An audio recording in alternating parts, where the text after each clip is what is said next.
Have you ever felt someone touch your face, but when you opened your eyes, no one was there? That's the kind of moment that stays with you forever. This isn't a ghost story. There were no creaking floorboards from some old spirit or flickering lights from a haunted past. This was something worse, something real.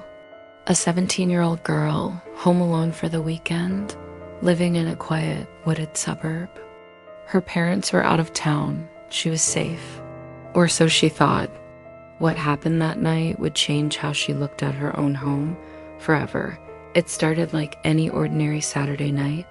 She reheated some leftover pasta, curled up on the couch, and flipped through a few mindless shows. Nothing unusual. Just a quiet evening to herself, a rare kind of freedom most teens dream of. She texted her boyfriend off and on. He offered to come over, but she waved it off. "I'll be fine," she said. "It's just one night." Around midnight, she locked the front and back doors, or at least thought she did. But she didn't bother with the doggy door. Why would she? They didn't even have a dog. It had always just been there, never a problem. She yawned, brushed her teeth, and headed to bed, phone in hand. Nothing felt wrong. No red flags, no warning signs.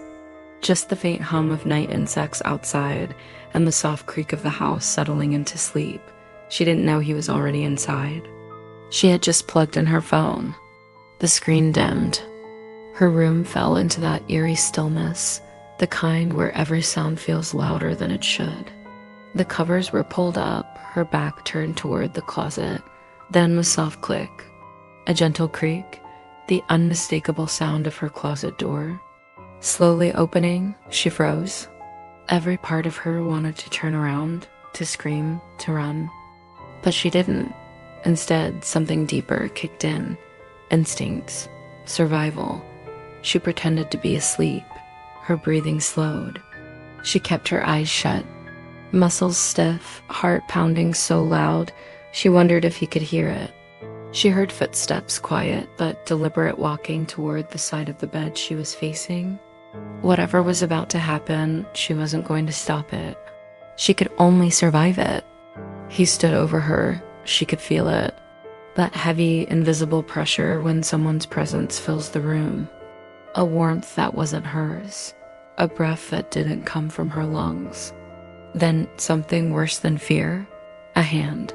Fingertips gently brushing the side of her face. A slow stroke of her hair, like a lover's touch. Soft. Intentional, intimate. She wanted to scream, to bolt out of bed, but she didn't. She kept still, barely breathing, terrified that the smallest twitch might give her away. He just stood there, watching her. Minutes passed, or maybe it was seconds. Time folded into itself. Then, without a word, he turned. Walked slowly out of the room, quiet, calm.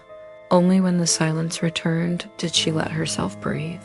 Shaking, she reached for her phone. She didn't call the police first. She called her boyfriend. Her boyfriend arrived within minutes. She hadn't told him everything on the phone, just begged him to come now. When he got there, she finally let herself cry. The fear spilled out in broken words. Someone had been in her room, had touched her face, had walked away. They called the police. Officers searched the house, no sign of forced entry. But something else caught their attention, the doggy door. It was unlatched, just big enough for someone to crawl through.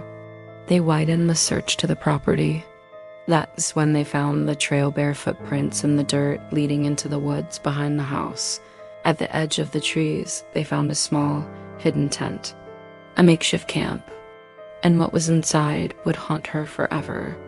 Inside the tent, they found clothes, snacks, a camcorder, and dozens of unlabeled tapes. One by one, the officers watched in stunned silence. They were all recordings of her, sleeping, brushing her teeth, changing clothes, some filmed through her window, others from inside her room. They also found small items he had stolen, underwear, a hairbrush, even a sock, souvenirs.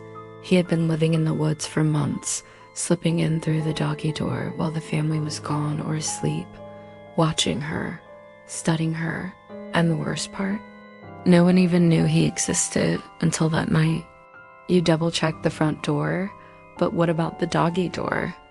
She thought she was safe in her own home, locked doors, quiet night, nothing unusual.